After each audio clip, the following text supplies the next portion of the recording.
अस्सलाम वालेकुम।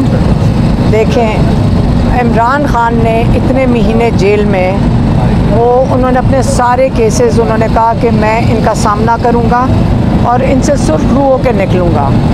अब जब टाइम आ गया है और केसेस का बिल्कुल ख़त्म हो चुके थे तो एक तमाशा उन्होंने इद्दत केस में कर दिया।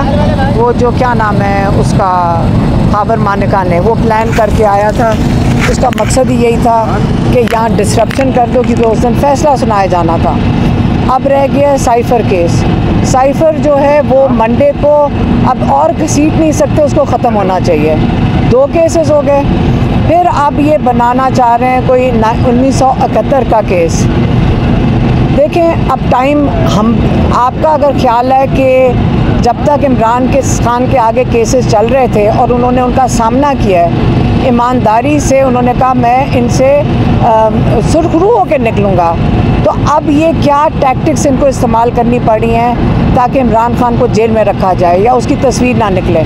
लेकिन अब हद हो गई है, हमारी भी एक हद हो गई है। जब तक हमने बड़े लिहाज से और सब्र से इमरान खान के साथ हम भी साथ खड़े रहे हैं, क्योंकि उन्होंने कहा था मैं जजेस के ऊपर, हमने आज तक किसी के ऊपर कोई बात इसलिए नहीं की क्योंकि हमें पता है कि जजेस के ऊपर भी प्रेशर है, लेकिन उन्होंने कोशिश कर रहे हैं कि वो इंसाफ दे सकें। लेकिन अब हद हो गई है। अगर इनका ख्याल है कि हम घर में बैठे रहेंगे, हम इसी गर्मी में आके, अब जब नाइंसाफ़ी का वक्त शुरू हो रहा है, अब हम आके अडयाला जेल के बाहर बैठ जाएंगे। हमें कोई भी ना बैठा हो, हम बैठ जाएंगे और हम यहाँ से नहीं उठेंगे। अगर हमें भी जेल में डालना हो और हमारे साथ जो लोग बैठे होंगे उनको भी जेल में डालना हो, हम सब तैयार हैं। और जेल भर दें, पहले 7,500-8 हज़ार लोग हैं, इसके अंदर हम सारों को डाल दें, क्योंकि हमें भी जिस वक्त जो लॉयर्स हैं, आज केस इसलिए नहीं हुआ क्योंकि जो लॉयर था उस्मान गिल, वो कोर्ट के अंदर था, उसके ऊपर भी दहशतगर्दी का पर्चा डाल दिया है। और इस किस्म की जो ज़्यादतियाँ हो रही हैं, अब चाहे हमारे लॉयर्स के साथ हो रही हों, चाहे इमरान खान के साथ हो रही हों, अब बर्दाश्त अब ख़त्म होती जा रही है।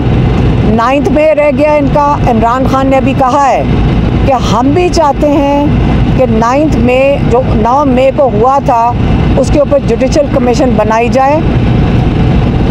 फैज़ ईसा जो सुप्रीम कोर्ट के चीफ जस्टिस हैं, हम उनसे फिर से उनकी तरफ से अपील करते हैं कि आप 9 मई की जुडिशल कमीशन बनाएं ताकि तहकीकात हो सकें कि इमरान खान के ऊपर उन्होंने कहा कि जिन्होंने मुझे उस दिन अरेस्ट किया और जिन्होंने उस दिन CCTV कैमरा की फुटेज चोरी की है, आप उनको बुलाएं और पूछें कि ये कहाँ CCTV फुटेज किधर है। उसमें सारों का पता चल जाएगा और जब वो पता चल जाएगा उनको सख्त से सख्त सज़ा देनी चाहिए।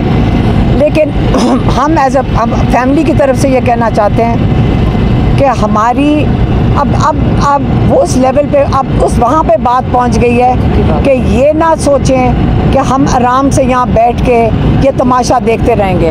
हाँ, लेकिन चक्की वाली जो मेरी बहन बता रही है कि इमरान खान ने ये भी कहा कि ये कौन बात कर रहा है कि मेरे पास एयर कंडीशन कमरा है और इतना बड़ा कमरा है। चक्की जो डेथ सेल किस्म का कमरा है, उसके अंदर उनको आइसोलेशन में रखा हुआ है, उनको अपने लॉयर से नहीं मिलने दिया जाता, उनको पार्टी के जो लोग हैं उनको हफ्ते में 1 दफ़ा 20 मिनट के लिए मिलने दिया जाता है।